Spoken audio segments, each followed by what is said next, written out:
Hello and welcome to week 9 of Bits and Bobs, where we outline this week's best mods.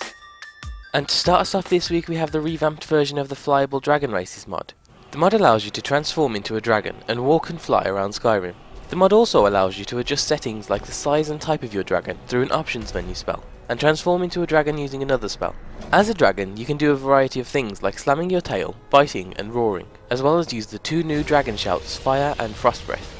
The new update also allows you to land your dragon by pressing E, which will land your dragon in the closest possible location. This mod keeps improving, so keep an eye on this one in the future. Next up we have the Pinup Poser, a mod that allows you to either use spells or equips to force NPCs or your own character into a variety of different poses. The poses include standing, sitting, kneeling or lying down, and there's over 100 to choose from.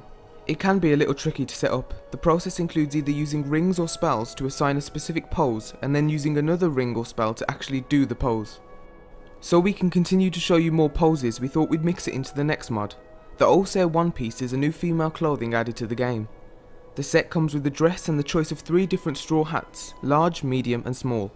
To get your hands on the set, because you can't craft it, you'll either need to use the COC/QA smoke command and buy it from a merchant, or use the direct item code and then the player.add-item command. This next mod adds 3 new weapons based on Damascus steel for the blade and ebony wood for the hilt. The mod adds a dagger, a sword and a greatsword, all 3 following the same detailed design. There are 2 versions of this mod that you can download, one that replaces the ebony swords and dagger in game, and one that'll leave them intact but make the new designs craftable at Forge. The blades are very detailed and high res, and they'll fit in well in Skyrim. They're a great example of how a weapon mod should be. The first of 2 popular animation mods released this week include running with a bow. The mod changes the animation so your character's run is much smoother, and the bow is held in front of them with the offhand staying much more still, instead of the original animation where the bow is held to the left and your character swings their body and other arm like an ape. The animation will work for both males and females, and only the animation for running is changed, so the animation for sprinting remains the same, but the original wasn't too bad anyway.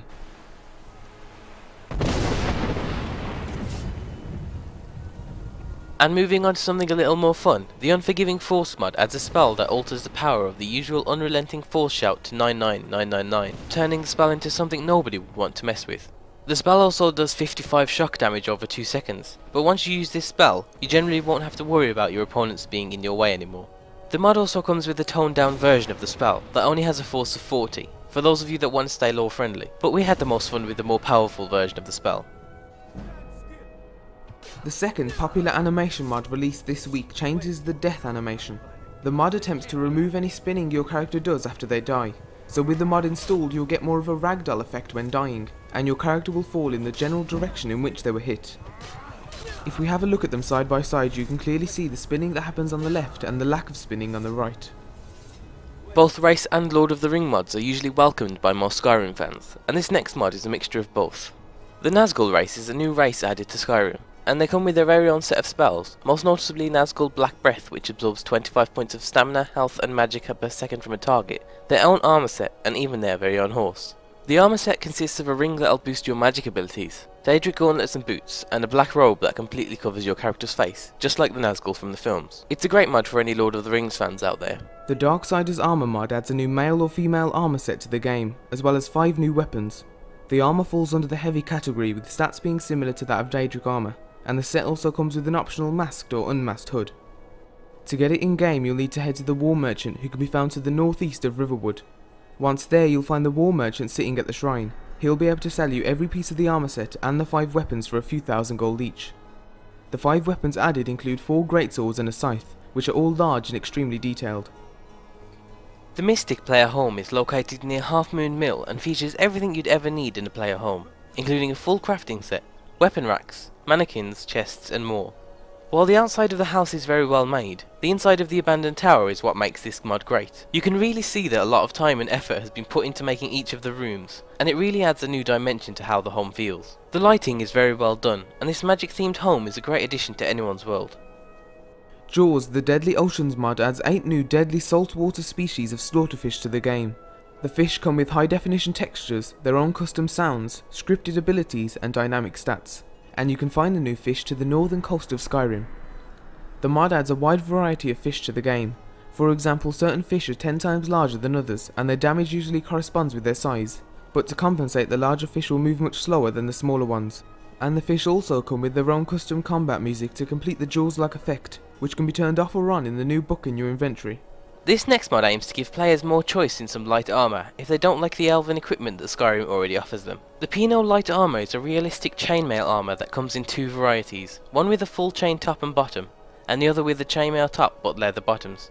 The armour also comes with its own custom gloves, and is available to both male and female characters, which is something a lot of mod creators seem to overlook, so we're glad that this one incorporates both genders. If you share the opinion of the mod creator and don't like the elven set too much, download this mod and use it instead.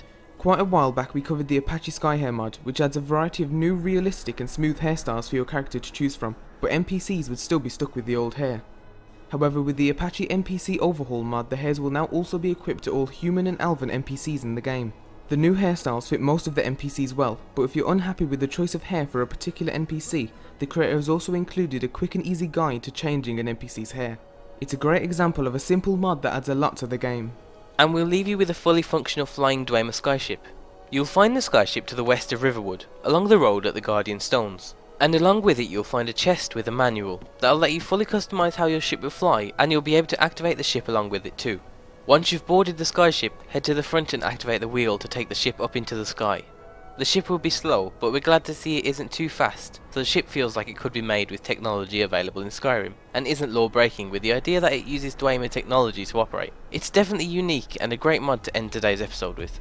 And that's it for today's Bits and Bobs. If you haven't already seen our Dinosaurs in Skyrim spotlight, you can click on the annotation on screen now, and thanks for watching.